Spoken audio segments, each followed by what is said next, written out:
Boa tarde, irmãos. Graça e paz, amém? Deus abençoe. A gente está nessa série pensando sobre nossa vocação profética. E por que isso é relevante? Talvez porque a gente está aprendendo, nesse tempo que a gente vive, a viver politicamente correto e não biblicamente correto. Politicamente correto, eu faço, até mesmo contra a minha consciência, as coisas que a sociedade acha que é certo. Biblicamente correto, eu faço a favor da minha consciência e Deus no céu diz que é correto, e aquilo que a sua palavra corrobora dizendo é correto. Tenho convivido, mesmo dentro da igreja, com uma espécie de deslealdade, com uma espécie de falsidade. E eu vou explicar antes que você fique com o olhão desse tamanho. O fato é que a gente não tem tanto compromisso com a verdade quanto a gente tem compromisso com o bem-estar. E às vezes a gente está vendo alguém fazendo errado, a gente está vendo que aquela coisa vai dar mal e que o nosso amigo vai se dar mal, mas a gente prefere simplesmente não alertá-lo, ou prefere simplesmente não cuidá-lo em nome do bem-estar. É como se a gente estivesse dizendo: se eu falar, fulano vai ficar magoado, se eu tocar nesse assunto, pode ser que eu perca um amigo. E nisso está a prova da nossa falsidade e da nossa deslealdade, porque se amássemos de verdade as pessoas com as quais nós convivemos, melhor do que ser politicamente correto com elas, seria abençoá-las por meio da verdade e por meio da palavra. Mas eu falo de abençoá-las, não de ser uma espécie de justiceiro ou legalista, que em nome daquilo que considera a verdade, passa por cima dos outros, destrata e termina sendo cruel. Estamos precisando tanto dessa legitimidade profética nas relações. Estamos precisando tanto de um verdadeiro coração para com os outros, que eu penso que a doença que a gente tem na sociedade, ela tem entrado tão profundamente na igreja, que a gente tem tido relacionamentos extremamente doentes dentro da igreja.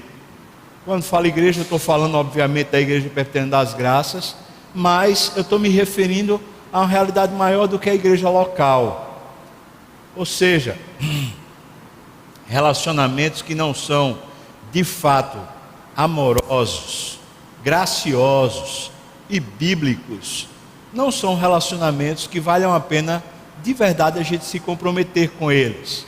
Por isso, a gente está pensando aqui nessa verdade profética, nessa vocação profética, mas eu fico me perguntando lá nos meus bastidores, no meu tempo de devoção, no meu tempo de oração, se isso é relevante de verdade.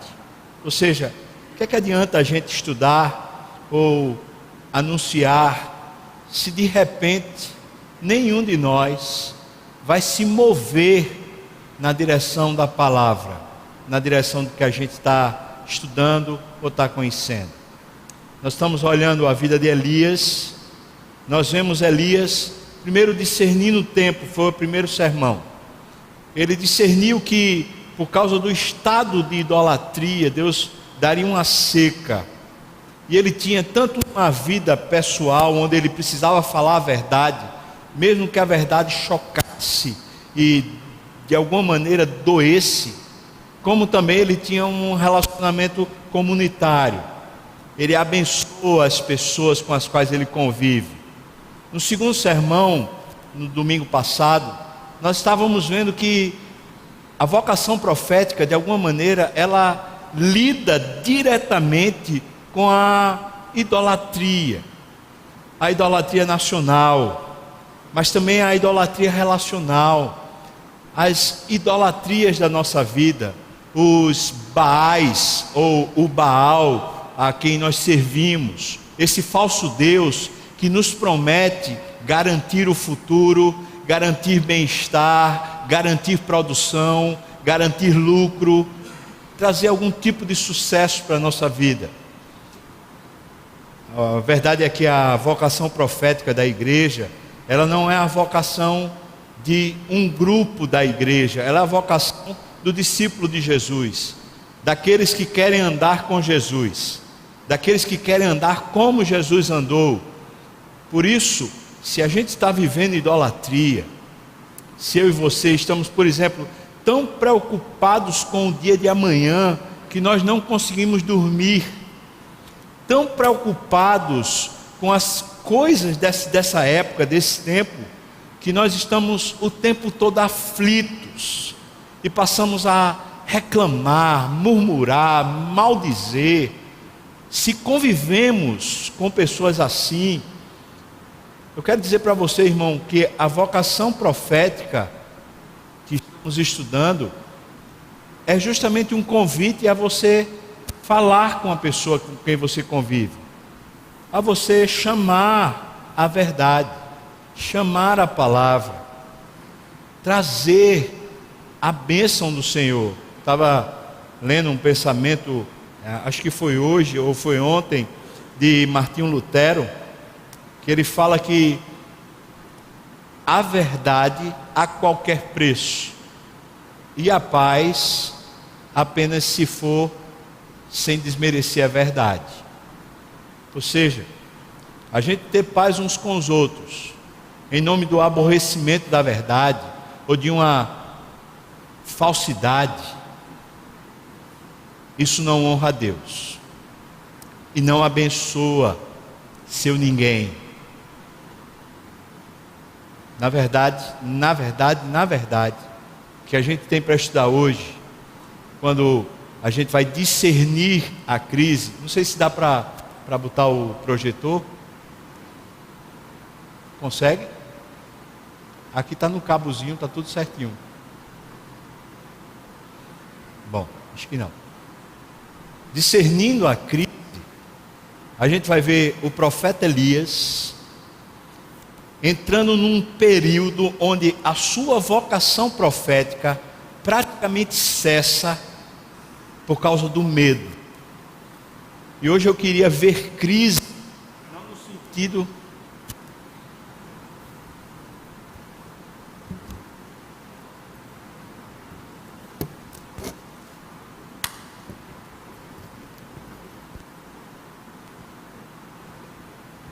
som.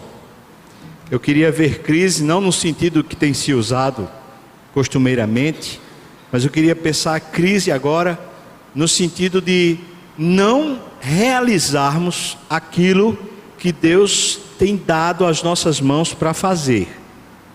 Ou seja, estou pensando em crise, quero analisar esse texto como crise, à luz daquilo que nos nossos relacionamentos nós omitimos, nós falseamos, nós nos acovardamos em nome de uma paz, vamos dizer, em nome de um possível bem-estar, mas que está, na verdade, destruindo o outro. Eu vou chamar essa falta de integridade, essa covardia, esse medo de crise. E vamos discernir como é que essa crise acontece lá em Elias. Abra sua Bíblia no primeiro livro dos Reis, capítulo 19. Primeiro livro dos Reis, capítulo 19. A gente vai ler do primeiro versículo até o versículo 18. E eu quero caminhar com você, praticamente versículo a versículo, desvendando essa crise. Capítulo 19, a partir do primeiro versículo até o versículo 18. Ninguém pode pensar que quando a gente mete a mão na ferida da idolatria, ninguém pode pensar como um inocente que ao meter a mão na idolatria vai ficar ileso.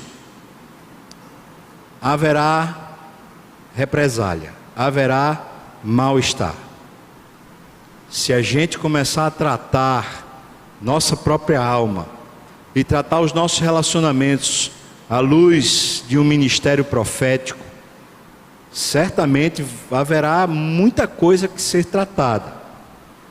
E Elias vai revelar para nós que pode ser que em um determinado momento da vida da gente, a gente queira amarelar, a gente queira pular fora do barco, dizer assim: rapaz, é pesado demais, não dá para mim, eu estou desistindo, eu não estou mais afim. Vamos ler a partir do primeiro versículo até o versículo 18. Eu vou pedir para você fazer a leitura alternada. Então eu vou ler os versículos ímpares e vocês todos os versículos pares, tá bom? Diz assim a palavra: Acabe fez saber a Jezabel tudo quanto Elias havia feito e como Elias matara todos os profetas de Baal à espada.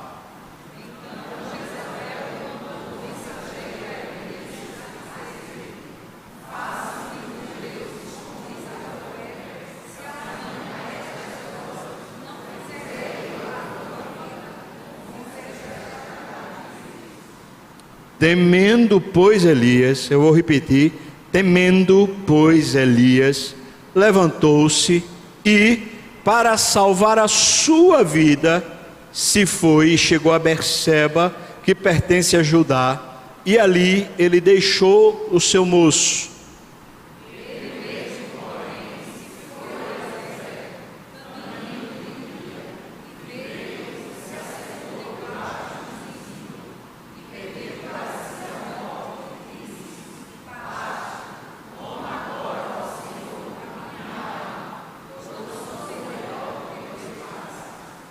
Deitou-se e dormiu debaixo do zimbro, e eis que um anjo o tocou e lhe disse: levanta-te e come.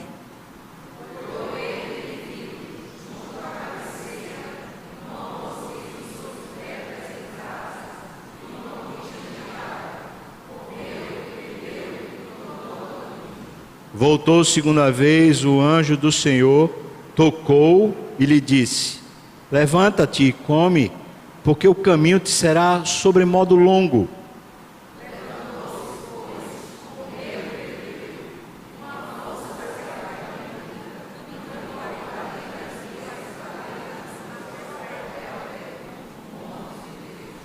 Ali ele entrou numa caverna, onde ele passou a noite. E eis que lhe veio a palavra do Senhor e lhe disse: que fazes aqui, Elias?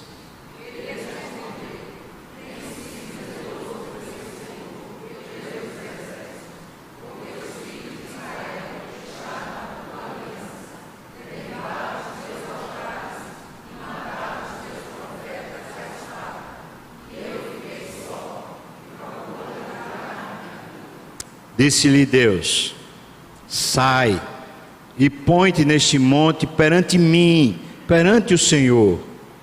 Eis que passava o Senhor, e um grande e forte vento fendia os montes, despedaçava as penhas diante dele. Porém o Senhor não estava no vento. Depois do vento, um terremoto, mas o Senhor não estava no terremoto.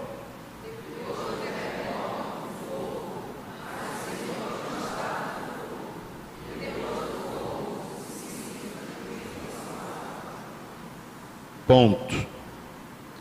Ouvindo Elias ao Senhor, envolveu o rosto no seu manto e, saindo da caverna, pôs-se à entrada dela. Eis que lhe veio uma voz que lhe disse: que fazes aqui, Elias?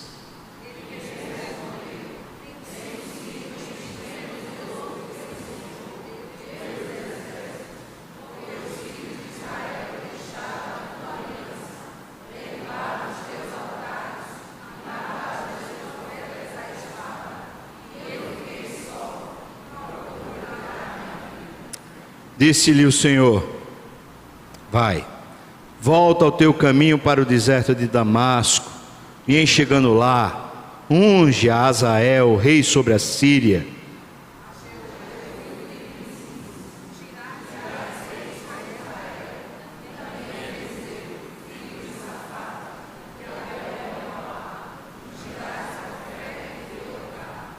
Quem escapar à espada de Azael, Jeú o matará. Quem escapar à espada de Jeú, Eliseu o matará.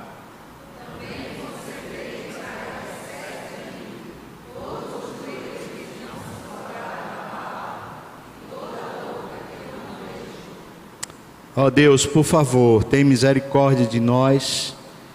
Eu não quero, Pai, perder meu tempo. Meus irmãos não querem perder o tempo. A gente está aqui porque, de alguma maneira, a gente entende que o Senhor estando aqui vai fazer diferença na nossa vida.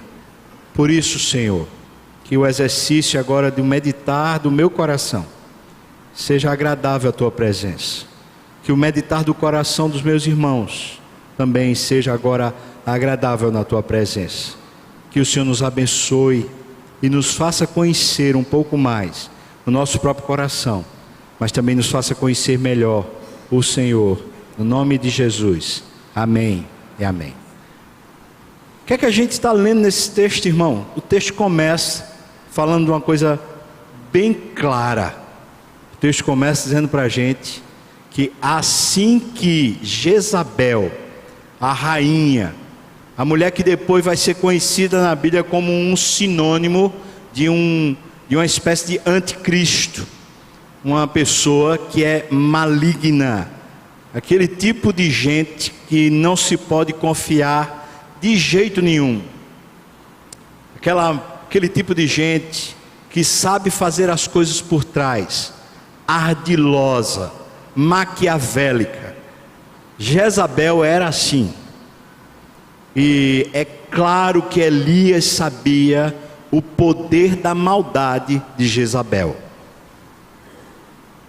Mas o texto diz para a gente assim que quando Jezabel soube do que Elias tinha feito com os profetas, os profetas de Baal que Jezabel tinha na sua casa, tinha lá no seu coração,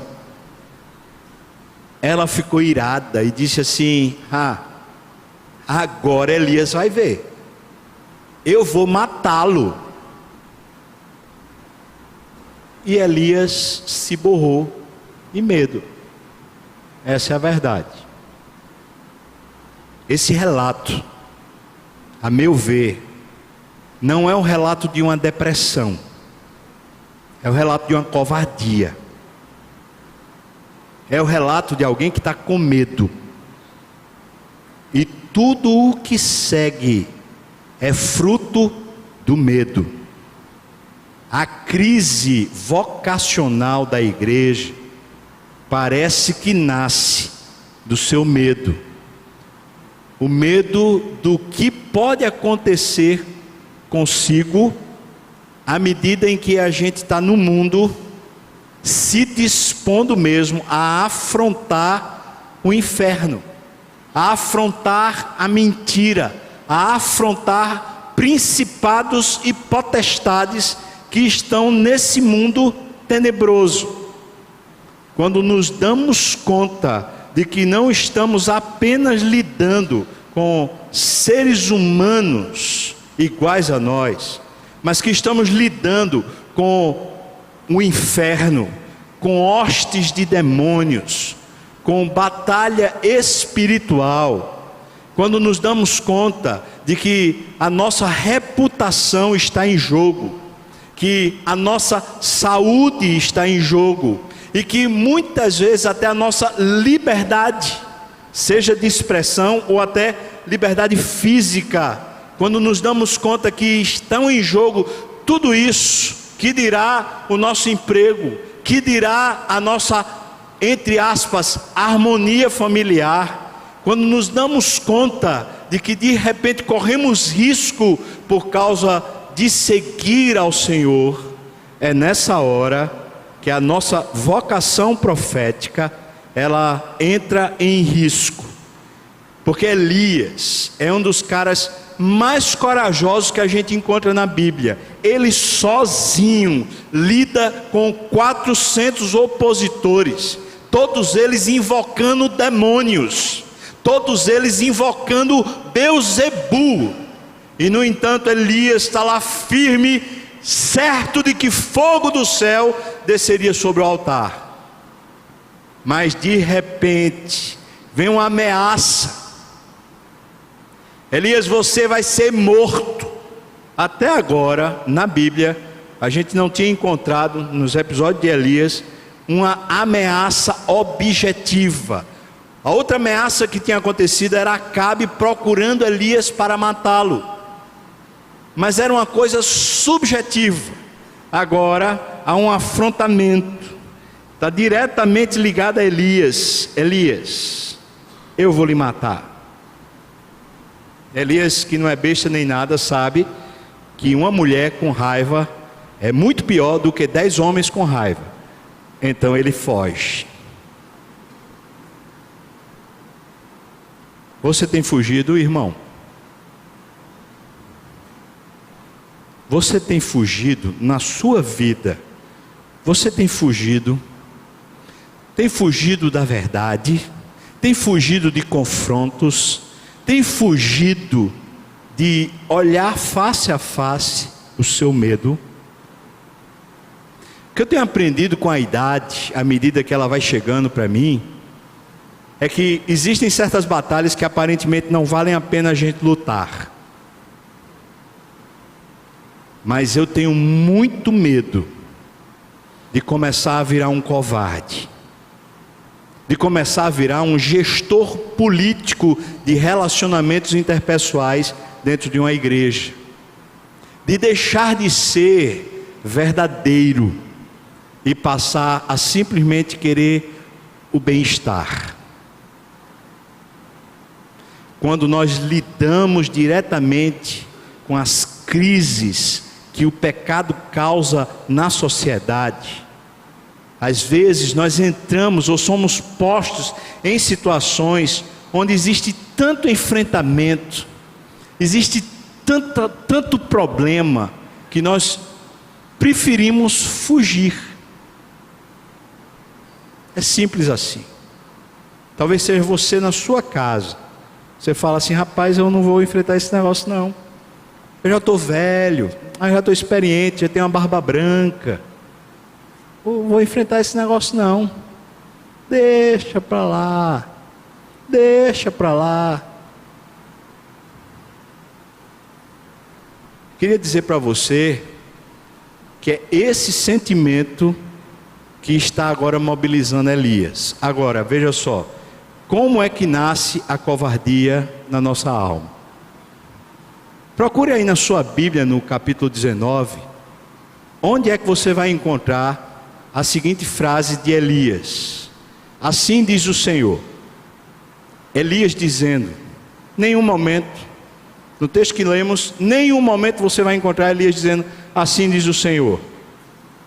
Procure na sua Bíblia aí, no capítulo 19, Elias dizendo, o Deus perante cuja face eu estou.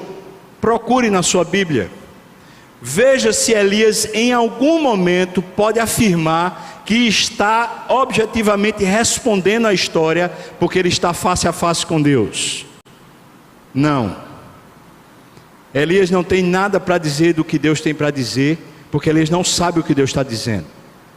Elias não pode dizer que está perante a face de Deus, porque Elias não está perante a face de Deus. Eu preciso dizer para você, irmão, que a nossa covardia não nasce da gente querer paz. A nossa covardia espiritual nasce de não estarmos face a face com Deus, de não estarmos nos relacionando de verdade com Deus. É esse o problema objetivo. Até então, tudo que Elias tinha para fazer, ele sempre dizia, assim diz o Senhor, ou então ele dizia, o Deus perante cuja face estou, me mandou fazer isso. Ele fazia o que tinha que fazer, porque Deus lhe mandava, porque Deus tinha dito. Mas agora, Elias não sabe o que Deus tem a dizer, Elias não sabe o que Deus quer que ele faça.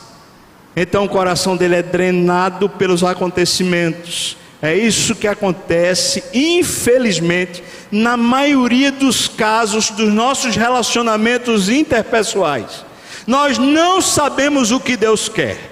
Não pela palavra, nós não sabemos o que Deus quer, por discernimento espiritual, por vida de oração, por buscar a Deus, nós simplesmente não sabemos. E como não sabemos, nós preferimos nos acovardar. O caminho de Elias está esquisito agora, nesse momento da história, porque ele não sabe o que Deus tem para fazer. A vocação então se perde quando a gente não responde mais a Deus.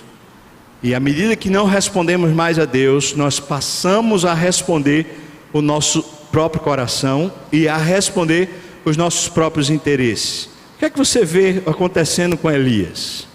Ele sai de lá de cima da região norte, ele desce até Berseba, aquele primeiro ponto lá em cima, você deve estar vendo ali Berseba e Israel no amarelinho ali, aquele pontozinho azul lá em cima, é onde ele deixa o moço. E de Berseba até lá embaixo, lá na região do Monte Horebe, lá no Monte Sinai, essa caminhada, esse traslado são 400 quilômetros que Elias faz. Há um intervalo, quando ele chega a Berseba, diz o texto que ele para, e pelo menos 2 noites ele fica ali sendo alimentado por um anjo, que nutre ele, nutre com pão e água, e diz: vai Elias, come de verdade, porque tu vai ter uma jornada grande. Depois o texto diz para a gente, que ele passa 40 dias e 40 noites, andando direto em direção a Horebe, porque Horebe parece que era o lugar onde Elias seria retomado como profeta. Ele seria visitado de novo por Deus. Ele de novo estaria perante cuja face eu estou. De novo ele saberia o que Deus quer da sua vida. Mas ele precisava fazer essa jornada.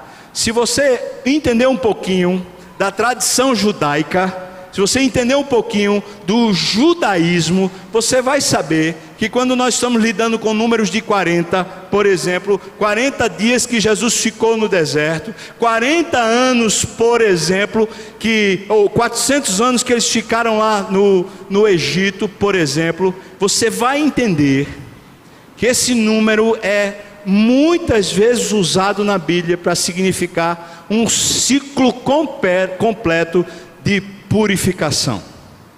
Aparentemente, Elias estava precisando passar por um ciclo completo de purificação do seu coração, porque talvez os interesses de Elias estavam sendo tão mais altos, os próprios interesses, que ele não conseguia mais ouvir a voz de Deus. Então Deus precisava fazer um ciclo de purificação, e depois desse ciclo, ele se encontrando de novo com o Senhor, ele poderia caminhar de novo na sua vocação profética. Sendo assim, eu queria fazer basicamente 2 coisas nesse sermão. Primeiro, Elias no deserto, discernindo a crise objetivamente por aquilo que Deus faz. E talvez eu e você possamos discernir a nossa crise na vocação profética, a nossa crise na falta de discernimento espiritual, na falta de falar a verdade, na falta de objetividade nos nossos relacionamentos. A gente talvez possa discernir, junto com Elias, o que é que tem ocupado o nosso coração e tem impedido a gente de objetivamente seguir ao Senhor e fazer aquilo que Ele tem demandado de nós. Por favor, se você fechou, abre de novo a sua Bíblia. A gente vai seguindo aqui na palavra e discernindo na palavra o que é que estava acontecendo com Elias.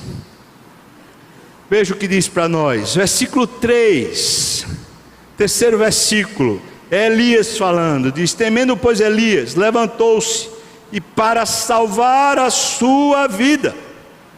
É isso que move Elias agora, salvar a sua vida. Agora deixa eu dizer uma coisa para você, irmão, preste bem atenção, por favor. Por que as pessoas sacrificavam a Baal? Elas sacrificavam a Baal para terem sustento e salvarem a sua própria vida. Elias entrou num sistema de idolatria, à medida que quem salva a sua vida não é Deus, é ele próprio. Aquilo que Elias acabou de condenar, agora estava tomando conta do seu coração. Elias passa a viver como se não fosse Deus que o sustenta, que o abençoa, que o guarda. Ele agora precisa ele mesmo se proteger e se guardar. O texto diz ainda, versículo 3, ele se foi, chegou a Berseba, que pertence a Judá. Ali ele deixou o seu moço. Parece que ele quer ficar só. Parece que está difícil encarar alguém do lado.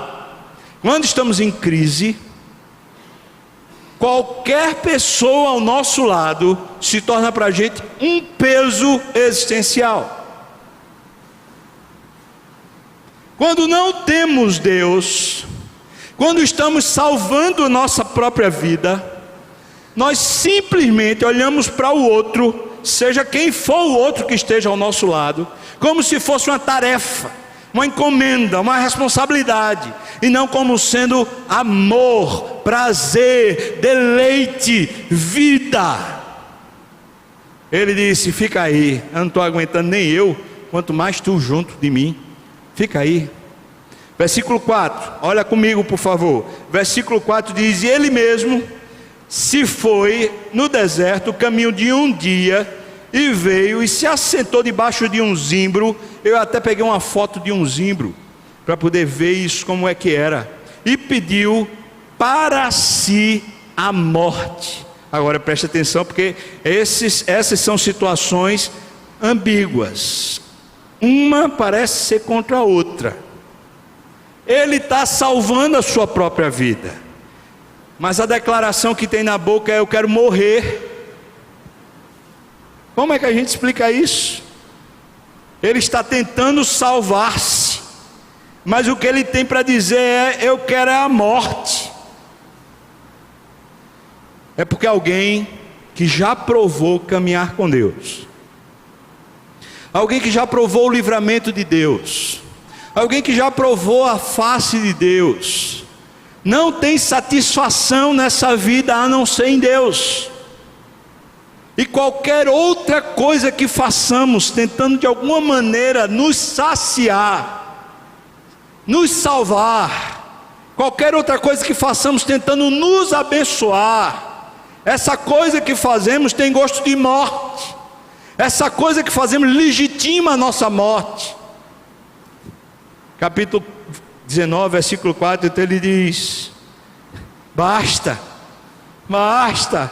Toma agora, Senhor, a minha alma, pois eu não sou melhor do que os meus pais. Outro aspecto do coração de Elias está revelado nessa última frase que ele diz aqui. Elias deixou de ver Deus agindo e passou a se ver agindo. E ele faz uma comparação. Ele diz: olhando para os meus pais, eu vejo que eu sou a mesma coisa dos meus pais. Eu não sou melhor do que ninguém. Talvez você dissesse assim: rapaz, ele está ficando humilde. Mas eu vou dizer para você que é exatamente o contrário que está acontecendo com Elias.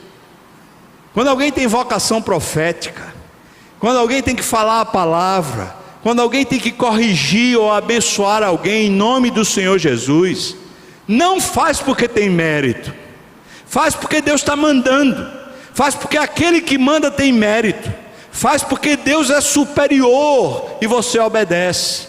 Mas Elias, ao deixar de olhar para Deus, ele começa a pensar no que ele pode fazer, em como ele pode abençoar, em como ele pode transformar. Esse parece ser o processo que muitas vezes tem feito a gente simplesmente desistir daquelas lutas mais renhidas que temos na nossa vida.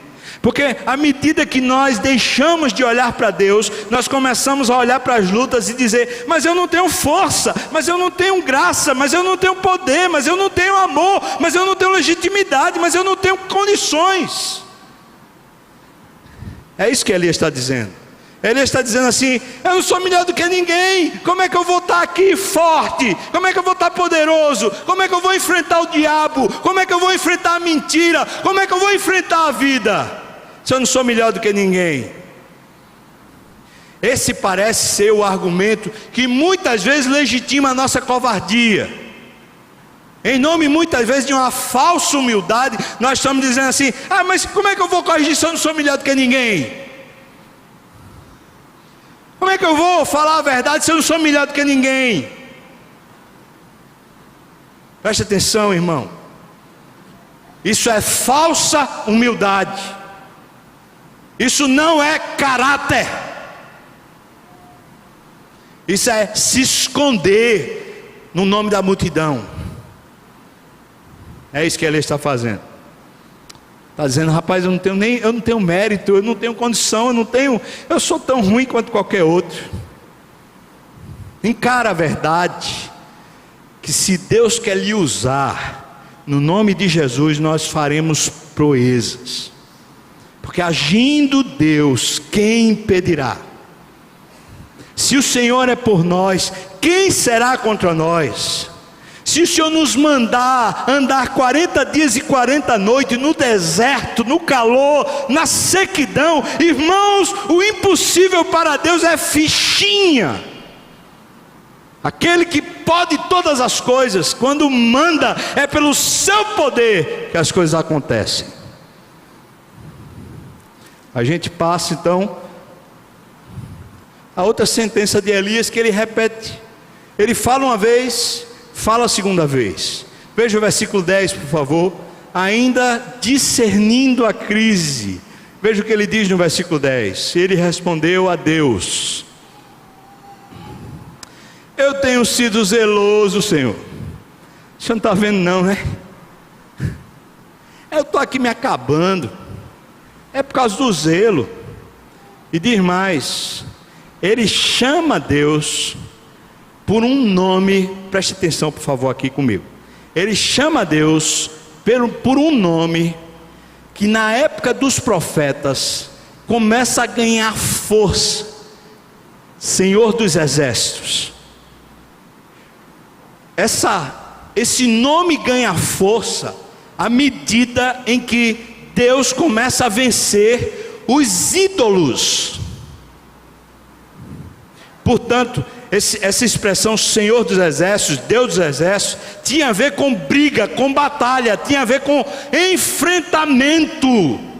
Ele está dizendo: Senhor, eu sou zeloso, Deus dos Exércitos, Tu és o Deus da guerra, e eu estou sendo zeloso. Mas preste atenção, que está oculto na fala de Elias o tipo de sentimento que amarra as suas mãos. Ele está dizendo o seguinte: eu sou zeloso, o Senhor Deus dos Exércitos, cadê a parceria? Cadê sua parceria, Deus? Já se sentiu assim? Você já se sentiu assim? Eu penso que Jesus poderia ter se sentido assim, quando ele estava enfrentando o nosso pecado, quando ele estava enfrentando hostes de demônios, quando ele estava sendo escarnecido espiritualmente, quando a ira de Deus estava caindo sobre Jesus, e ele diz: Deus meu, por que o Senhor me desampara? Esse sentimento cabia a Jesus, porque ele estava levando só o jugo de pecado e destruição, sozinho. Mas esse sentimento de Elias é fruto da sua miopia espiritual. Ele não discerne a presença de Deus. Ou Elias está pensando que foi o seu poder que trouxe fogo do céu para queimar o altar. Ou Elias está pensando que foi a sua coragem que desafiou Acabe e os 400 profetas de Baal. Eu tenho sido zeloso.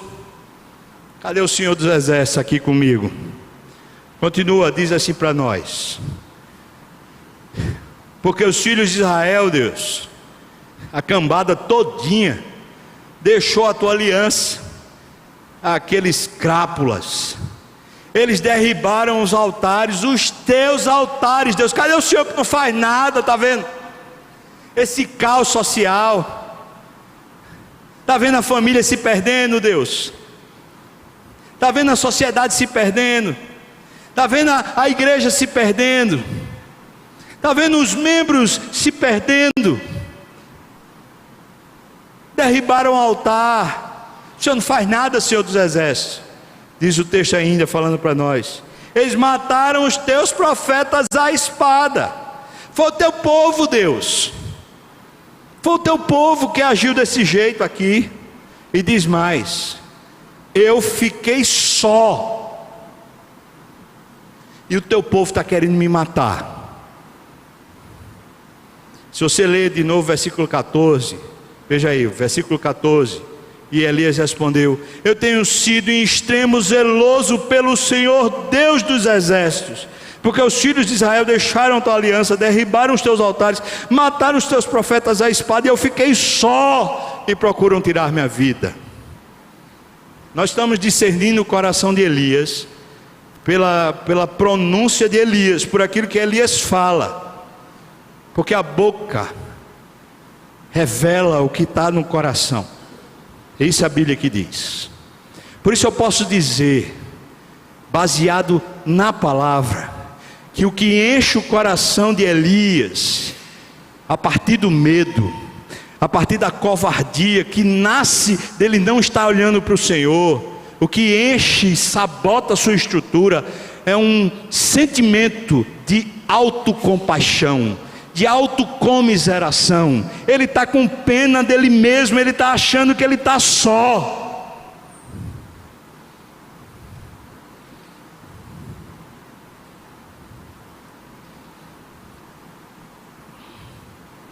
Esse sentimento é o sentimento de alguém que está dizendo: Senhor, tu não foste leal,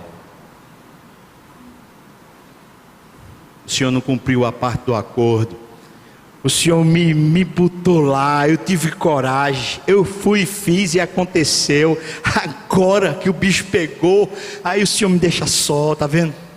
E tem mais, Deus, até o teu povo está querendo me matar. É o sentimento de autocomiseração, pena de si mesmo. É de alguém que olha para a vida e fala assim: eu não merecia isso, eu não merecia, eu fiz correto, eu fiz direito, eu fiz o que se requeria, mas por que estão me tratando assim? Por que eu estou sofrendo essas consequências? Por que eu estou passando por isso?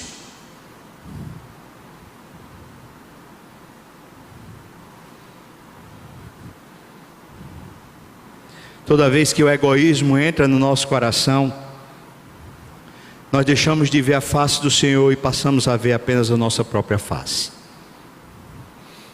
Elias não vê mais o Senhor, Elias só vê a si próprio. É por isso que ele precisa salvar-se, é por isso que ele tem esse sentimento de injustiça, de autocomiseração, de falência, de abandono, de morte. Na verdade, eu poderia dizer para você que eu já passei por esse sentimento algumas vezes no meu ministério. Eu poderia dizer para você que quando a gente está com um coração feito esse de Elias, realmente é melhor morrer. Porque alguém que já provou a presença de Deus, alguém que já provou o poder de Deus agindo sobre seu coração, não tem prazer maior nessa vida. Alguém que já viu Deus lhe usando com poder, não tem prazer maior na sua vida. E é por isso que depois que a gente prova o filé de Deus, depois que a gente prova o melhor de Deus, o poder de Deus, a vida de Deus, o prazer de Deus, a presença de Deus, irmão, não tem nada nessa vida, Nada nessa história que possa substituir a altura, nem sequer chegar perto. Nada nessa vida pode ser tão bom quanto a presença de Deus, quanto estar face a face com Deus, quanto saber a palavra de Deus e conhecer a Deus. Nada. Não há sucesso, não há vitória, não há interesses pessoais, não há garantias, não há nada no mundo que possa substituir o poder de Deus e a presença de Deus. Nada. Por isso, quando estamos vivendo uma vida medíocre, uma vida sem fogo, uma vida sem presença de Deus, uma vida sem um altar, o sentimento de apostasia, de fracasso, de marasmo, de cansaço, de perdição esgota você. E isso é a crise. É por isso que tem tanto crente esgotado, crente que vive dizendo assim: ah, quando eu era novo convertido era tão bom, e agora, miserável, o que foi que aconteceu? Ah, naquela época que eu ia para reuniões de oração era tão bom, e agora? Naquela época em que eu fazia evangelismo, naquela época em que eu fazia, e agora?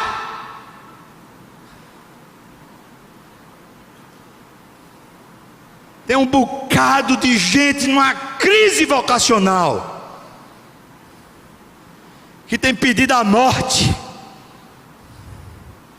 como Elias,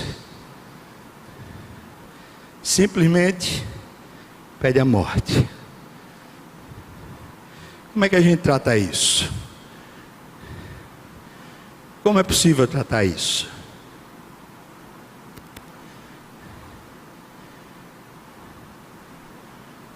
Deus pergunta para Elias isso aí: o que fazes aqui, Elias?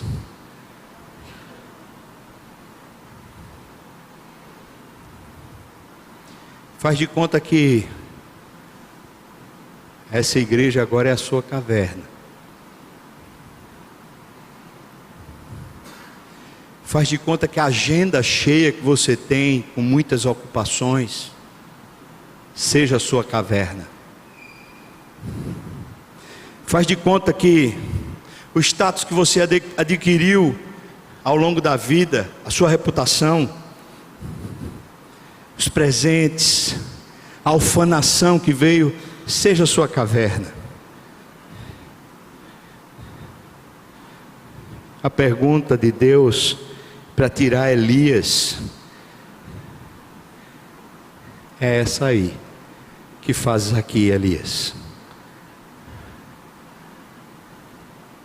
O tratamento é tão simples quanto responder essa pergunta. Eu posso traduzir essa pergunta para mim mesmo de diversas formas. Eu poderia traduzir essa pergunta assim para mim mesmo: o que é que tu está fazendo da tua vida, fubá?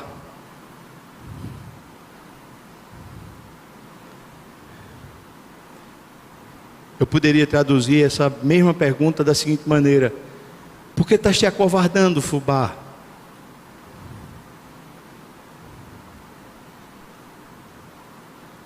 Eu não sei como você traduziria essa pergunta, mas eu posso dizer o seguinte: essa pergunta é uma confrontação de Deus, não consigo, não é Deus querendo que Elias seja confrontado por Deus, mas é Deus querendo que Elias seja confrontado com as coisas que estão saindo da boca dele. Elias precisa ser confrontado com o coração dele mesmo. Elias não pode ser confrontado com outro ser. A cura nasce na verdade, irmão. Às vezes a gente tem dito um bocado de mentira para que a gente acredite que é verdade. As desculpas de Elias todas pareciam verdade aos olhos de Elias, mas era tudo desculpa e mentira. É por isso que Deus está dizendo assim: tu está fazendo o que aqui, menino? Eu não te chamei para isso.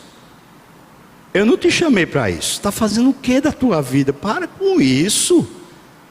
Que desculpa é essa que você está usando para se manter aí acovardado? Que é isso? Para com isso, por favor. É simples assim. Vamos dar uma olhada? Veja aí, por favor, na sua Bíblia. Vamos dar uma olhada. Como Deus faz com Elias.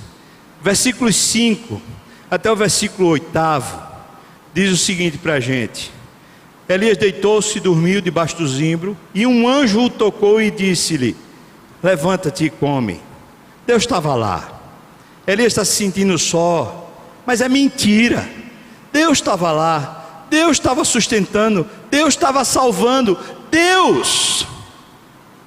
Versículo 6: olhou ele e viu junto à cabeceira um pão cozido sobre pedras em brasa e uma botija de água.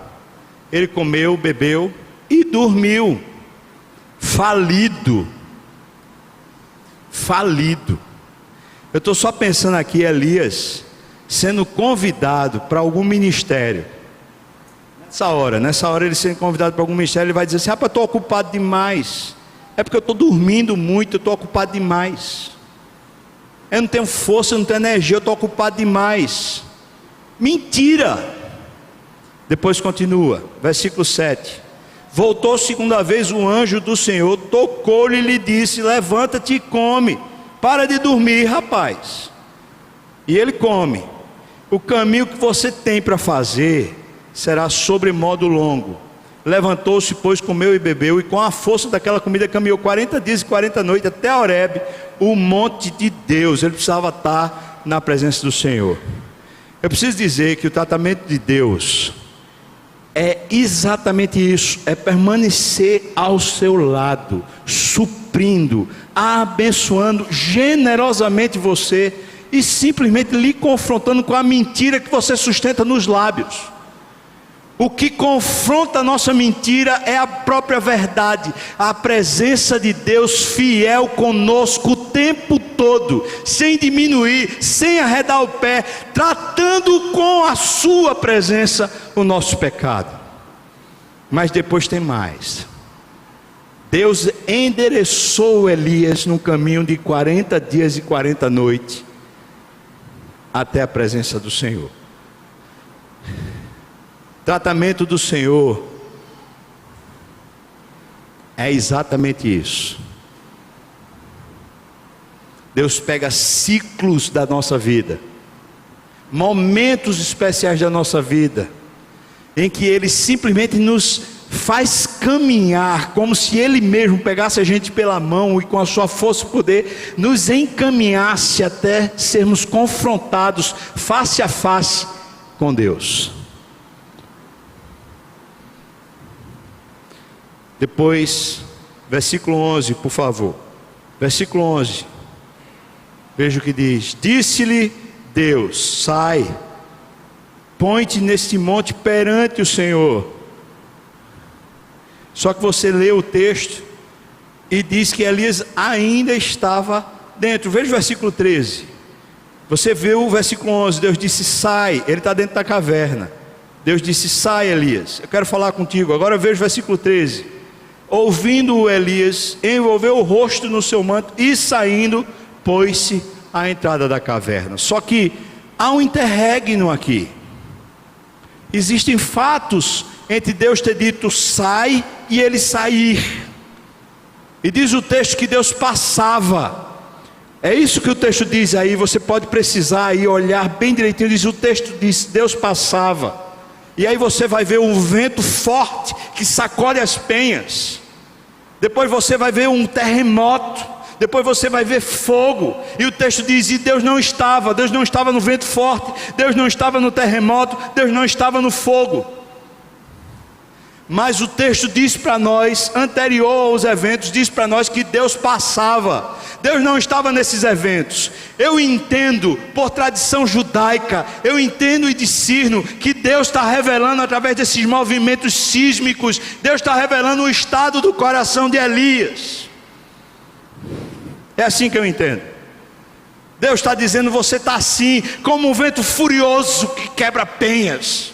Você está assim como um terremoto que não tem sustentação nos pés.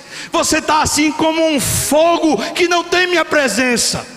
É só seu zelo, é só sua postura ufanista, é só você por você mesmo. Cadê eu na sua vida, Elias? Eu estou passando aqui fora, eu mando você sair, você não sai. Cadê você na minha presença, Elias? O seu coração está bombando, mas eu não estou nele, porque você não me quer nele.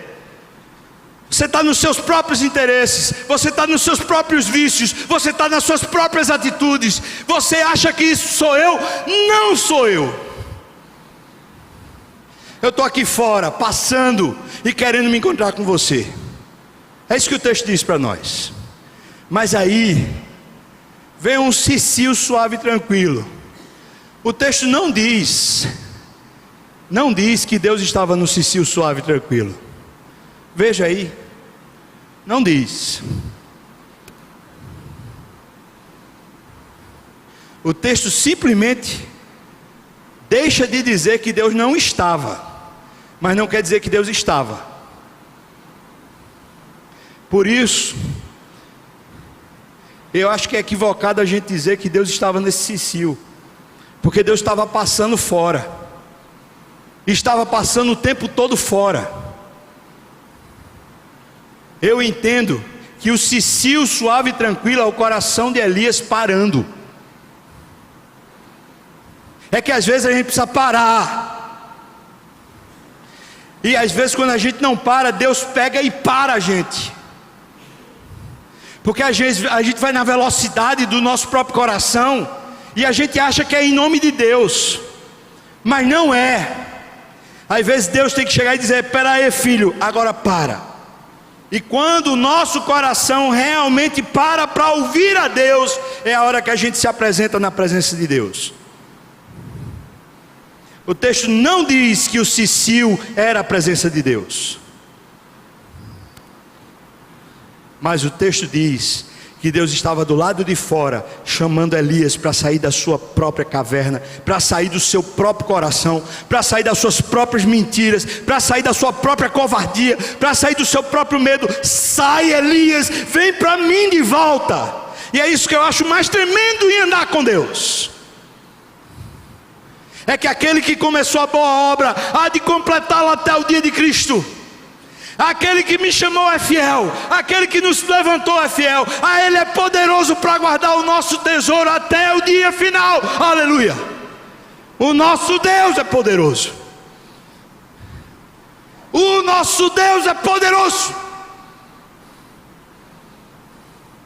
Ele não para, Ele não cansa, Ele não desiste enquanto estamos apagados. Enquanto estamos assim lamuriosos, queixosos, cheios de mentira, entristecidos, emburrecidos, Deus não cansa. Ele vem. Ele quer tirar a gente da caverna. Ele vem. E ele veio. E quando Elias saiu, se você ler o texto, diz que ele estava perante a face do Senhor.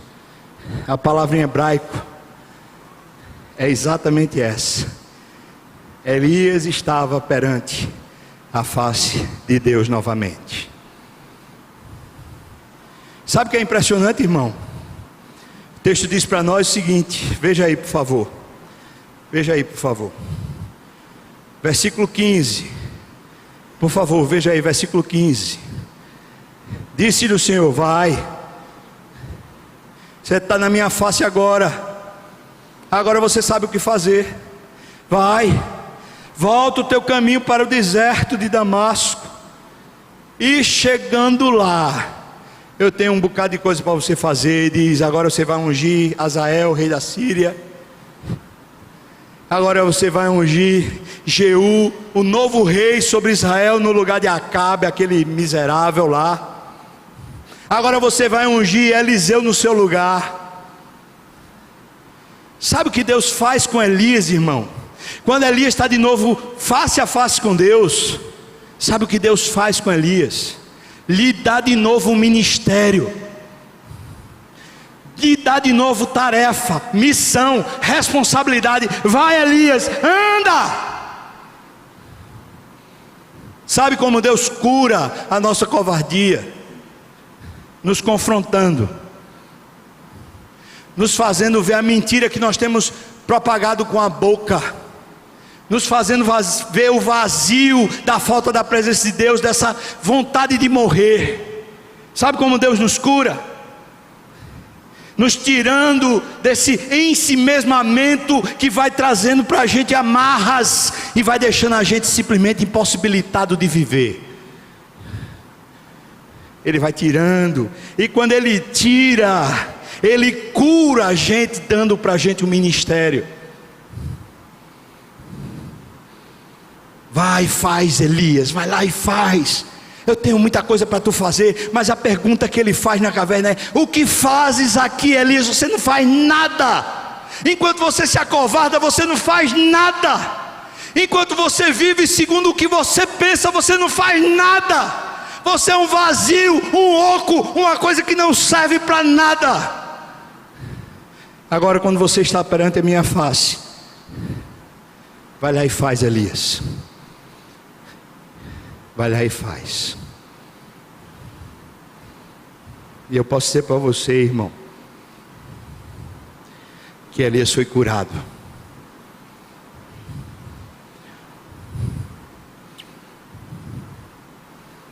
Foi curado.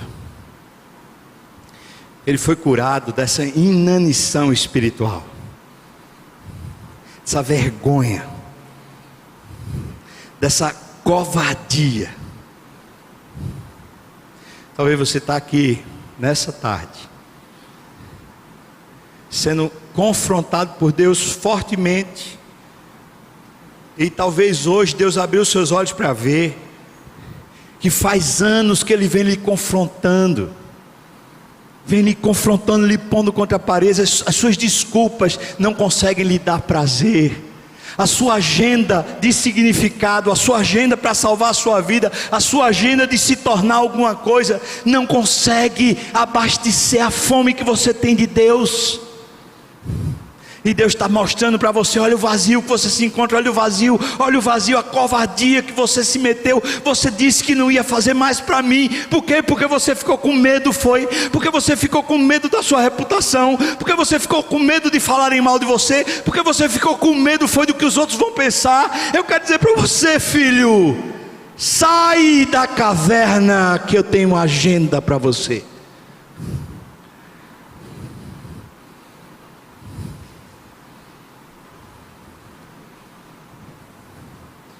Sai da caverna, vem para a minha presença. Vamos orar? Eu queria chamar o pessoal do louvor para cantar aquela música que a gente cantou logo no começo do culto, que o nosso Deus é poderoso. Enquanto a gente estiver cantando, olha aí, enquanto a gente estiver cantando, adorando ao Senhor, se você entende que Deus hoje está lhe chamando de volta à sua presença, para você sair da caverna, se você estiver no coral, se estiver aqui no louvor, aqui na frente, se você estiver onde for, eu queria pedir para você: saia do seu lugar, venha para aqui para frente. Eu queria, no final dessa música, orar com você a respeito dessa causa, para Deus lhe apresentar a agenda do Espírito, para Deus encher a sua alma de alegria e de gozo de novo da presença do Senhor. Vamos ficar de pé, vamos cantar adorando ao Senhor. E se Deus está lhe chamando para fora, você sai do seu lugar e vem para cá, para a gente orar junto.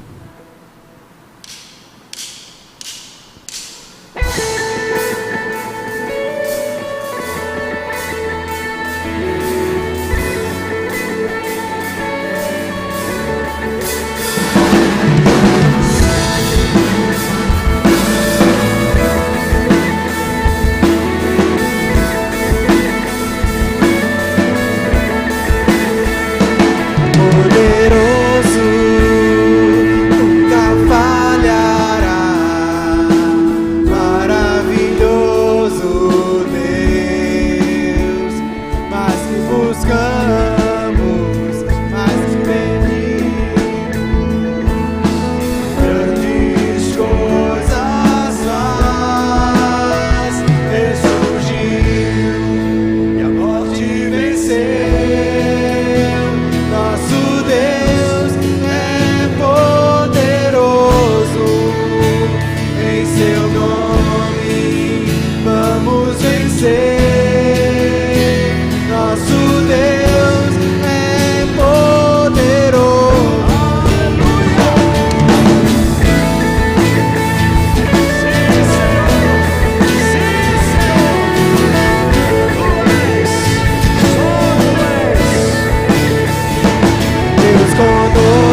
que a ressurreição que aconteceu com Jesus, naquele mesmo poder, naquela mesma atitude, o Senhor age conosco agora.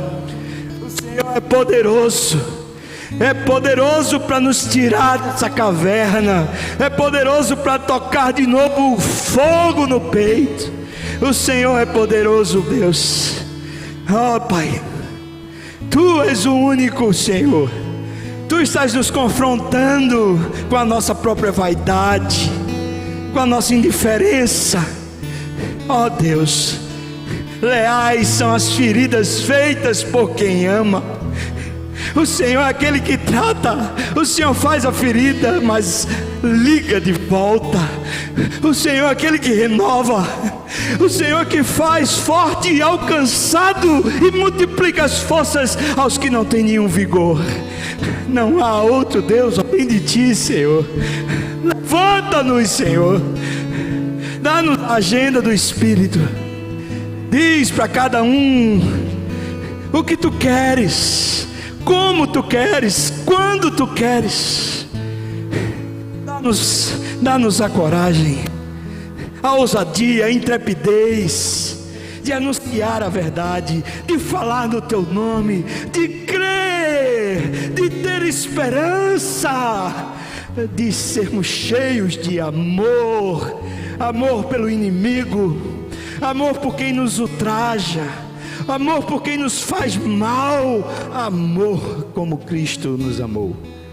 Faz assim, Senhor, inunda meus irmãos, abençoa-nos todos nós, no nome de Jesus. E que a graça do nosso Senhor e Salvador Jesus Cristo, o amor de Deus, o nosso querido e amado Pai, comunhão, consolo, a bênção, o poder, o avivamento do Espírito venha sobre nós, o povo do Senhor, até quando o Senhor voltar e nos tomar para si mesmo. Aleluia, amém. Dê um abraço bem gostoso no seu irmão, fortaleça ele. Deus abençoe sua vida. Amém, amém. Amigo, seja sempre